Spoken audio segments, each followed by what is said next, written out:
Young Justice Season 4, Episode 17. This was quite an episode, honestly. A lot happened in this episode, and I'm pretty sure this is probably the end of the Atlantis arc, right? Yeah, it's basically the end of Atlantis arc. Feels like the end, yeah. I'm gonna admit, like, in the beginning, before all that crazy stuff happened, I with the crown and everything, I kind of thought, this is kind of a boring episode. It's super cookie cutter, like the villain ends up being in control, but then they just like killed him. So I'm like, okay, that was great. Yeah, okay, I'll be honest with you. I kind of have a gripe about the Ocean Master thing. I guess let's just go into let's start off the whole mystery behind it, where we've realized that number one, that Ocean Master is a clone, which was kind of revealed to us last episode, but they kind of went deeper to it. And I'm glad they brought McGann, because that was a very good, Yeah, I'm glad finally there's some like crossovers between like characters, right? Just like keep it to one set of characters. But yeah, I'm glad I was wrong, because in the last review I basically said, okay, yeah, it's probably gonna be the actual Aryan, and then they planned it with Vandal from a long time ago, which is probably true. Vandal probably did these plans a long time ago. Mm-hmm. And people mentioned that this Aryan's his grandson, but I didn't see the whole like putting Ocean Master's mind into Aryan's body, which was a clone as well. Yeah. That was an interesting twist. Yeah, that was definitely a very interesting twist that they would do that, and it's kind of it's cool because it's almost like Ocean Master didn't really leave. So I kind of like that they kind of in some ways brought Ocean Master back, even though there's a clone. But I guess was their reasoning was because he knew the information about the what's the reasoning why they had him in the brain? I forgot, to be honest. What do you mean? What I mean is, like, why did they bring his Ocean Master's brain inside Aryan? I'm guessing they need to do that whenever they make a clone, because every time they make a clone, it seems they either need to give them a new mind and train them like Superboy, or they just go with someone's already current mind and put it in, like I guess Red Arrow and Red Arrow's cousin, previous Guardian, and so on, right? So every clone that has been created by the Light so far, other than Superboy, has required a previous brain, and I'm guessing they don't have access to Aryans. So okay, fair enough. I see, that makes sense. So they just used Ocean Masters, since I guess he was part of the Light before, so Yeah. I mean, definitely a cool twist. I like that. My only issue was just the way Aryan died was just kind of like, oh, okay, that's it. It was I loved it, dude. I was like, dude, is this seriously gonna happen, where the Calder just grabbed the crown for him to take it and wear it? And then I'm glad it didn't happen that way, because I would have been like, oh god, this sucks. Like this absolutely sucks. Like they went through all that trouble just to fulfill the prophecy and give him a crown. But at the very least, like, it didn't happen that way, and he just got vaporized, which I was so happy about. I don't know why. I mean, I think my issue with it's not that I'm okay with the outcome being like that. I just think the execution just happened way too fast, especially because after that, it's like they just lost their person who they thought was a prophecy. Then it went to Aquaman being like, okay, he should be the king. But then in the last minute, he's all like, no, I'm gonna let Mera become the king. Mera. And it's like, yeah. Mera, yeah. Thank you. And it's just like all that stuff just happening too fast was just like, okay. Like on one hand, it resolves what was going on, but on the other hand, it just seemed too quick. I understand. Like there should have been maybe a bit more setup, maybe a bit more build up. But okay, my issue is mainly with the people of Atlantis. How they're so fickle about like who they want to be as their high king. It's just like, Aryan, dude, do they not sleep? They just kept chanting Aryan like 24/7 for like 2 weeks. Well, let's be fair. They were just stills. Remember, they didn't even have an open mouth. Those just frozen stills being like, Aryan, Aryan. So that's what was going on. Yeah, but my issue was more with them, like the people, like being so, I don't know, mob mentality, I guess. I just hate it whenever stories treat like people like they're dumb, And it really felt like Atlantis was filled with dumb people, even though they're supposed to be like a more advanced society. Yeah, I agree with you. The mob mentality thing was an issue. My next thing with the whole Aqualad thing, I felt like my issue with that, as much as it was cool that it was like a journey, I just felt like there was not much of a struggle. Like there was sort of a struggle, but I would want more, especially since they're building up the whole burnout thing. I wanted more of an emotional struggle from Aqualad. It just seemed kind of like, okay, this is an obstacle, and then they just complete it. I'm kind of on the opposite side. I thought it was well done. I thought I foreshadowed that, it would bite him in the ass. I'm glad it didn't.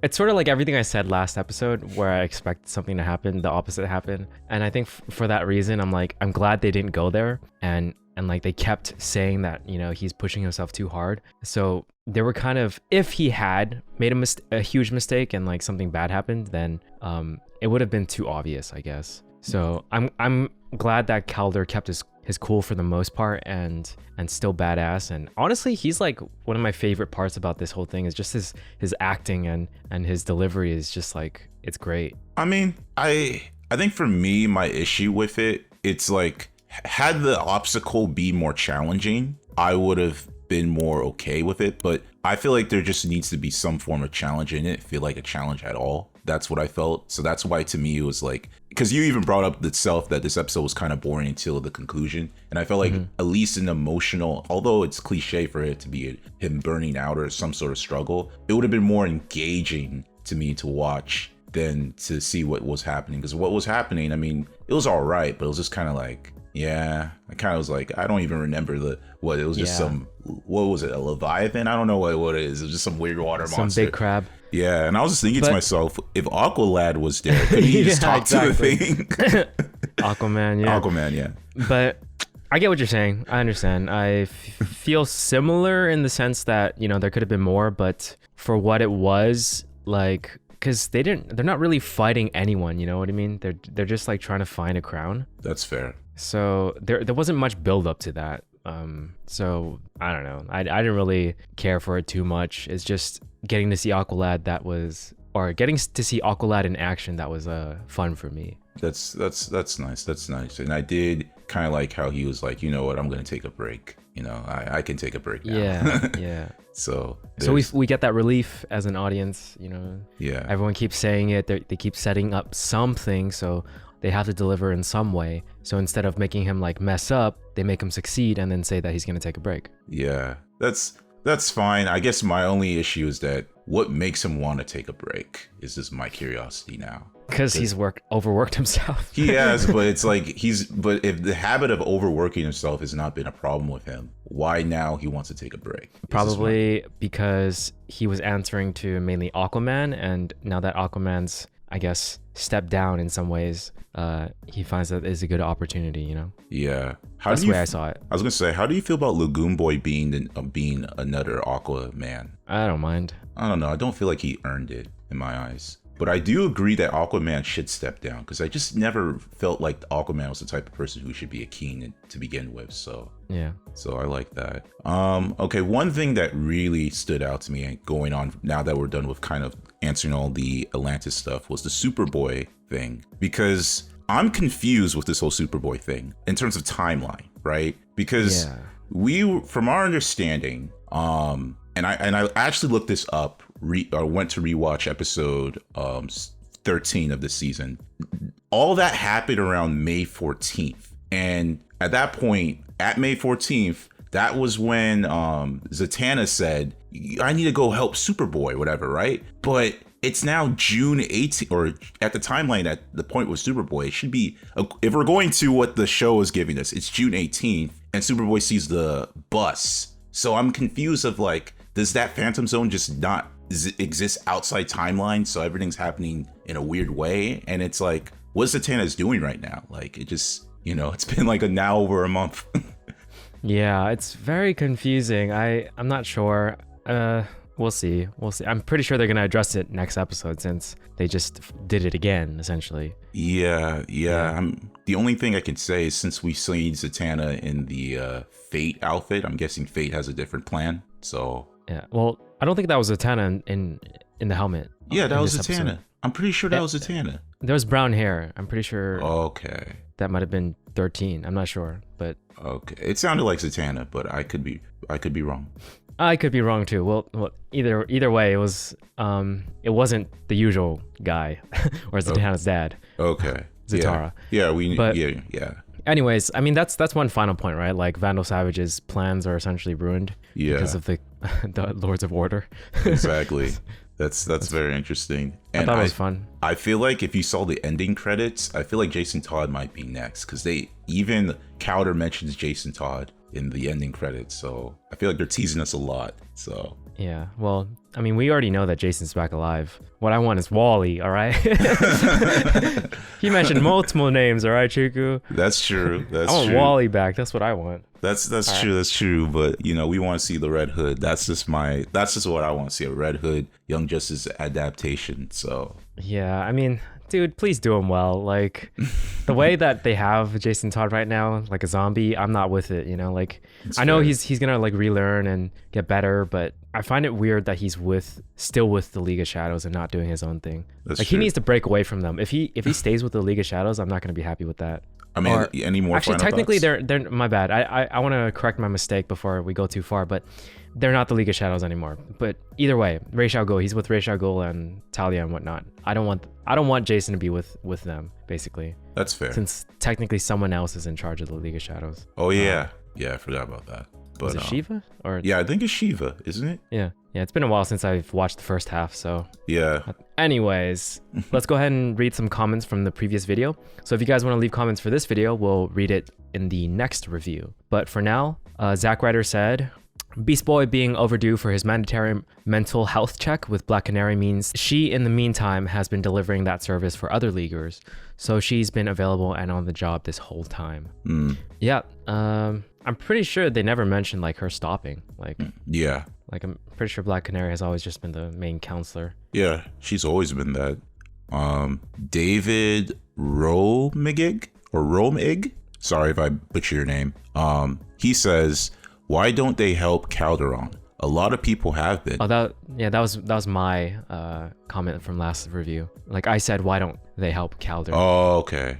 He was just kind of he was just Responding answering, to what I said. Responding. Yeah. Okay. He says a lot of people have been. Calderon's refusing help. Now that I think about it, it reminds me of Beast Boy keeping refusing help. But while Beast Boy's broken and passive, Calder is stressed and active. That's an interesting way of looking at it. I never noticed. Yeah, I mean, it's true that a lot of people have been helping him, and I don't think Calder's necessarily refusing help. Like, for instance, we just saw Lagoon Boy and his other friends helping him for this one, so Yeah. he's not refusing the help. It's just, and yeah, I do find it interesting to see the parallels between Beast Boy and Calder in terms of how they handle the grief, because obviously Yeah, Calder it's was true. a new Superboy before Beast Boy.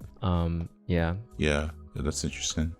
Another comment made by David is, when Zatanna saw Superboy, she said she saw his spirit not at rest. She thinks he's dead. Connor thinks he might be dead, but he is questing it. I replied to this. I'd said that interesting. I still think Zatanna should have mentioned it, especially to like McGann, but I'm not entirely sure that Zatanna thinks that Superboy is dead. But you said you went back and looked at that episode, right? What did Zatanna say? She said that, if I remember correctly, she said something along the lines of saying, Superboy looks like his spirit is not rested and he needs help. That was the last thing she said. Yeah, I mean, if she says something along the lines of he needs help, then I'm pretty sure she would have mentioned it. And then this episode revealed some like weird timeline stuff, so Yeah. we'll see what happens with that. Yeah. MC 5353T says, it doesn't really feel like Young Justice anymore. More backstories being told by dialogue instead of shown or standstill animation. And there's a lot of potential here, but well, man, welcome to season 4 of Young Justice. We've all been saying what we've been saying, that this is a different show. We saw a lot of standstills this episode, but at this point, it's kind of what you expect. And Yeah, we just gotta enjoy it for what it is, honestly. yeah. Like, don't expect anything great from Young Justice anymore, but like when it delivers something good, for me personally, I feel a sense of joy watching it. Yeah, same with me. Yeah. It's there's still some. Otherwise, if enjoyment. it just like completely sucks, we probably would not be talking about it right now. That, or we just would roast it, you know, completely like how the hell this show got worse. But yeah. Okay, Assassin said Arian is Vandal's son. We learned that during the Zatanna arc. And hijab, not jihab. That was a correction on what you said last review. Yeah. I mean, thank you. I mean, again, learning new about the culture. So again, thank you. Yeah, and then AC Dub also said Vandal's grandson, and Vandal did say grandson in this episode, so it was grandson, not son. Fair. Yeah, there's a lot going on in those like Vandal flashbacks that, you know, wasn't completely relevant to the story at the moment. So a lot of that information kind of got lost in my head. So yeah, I agree. Yeah, I mean, they brought it back up, so it's all good. Yeah, definitely. But all right, well, that was all the comments. So thank you guys for leaving comments. We will again read them on the next review if you leave comments in this video. So be sure to do that. And thanks for watching. We'll catch you guys in the next one. Don't forget to like and subscribe. Peace.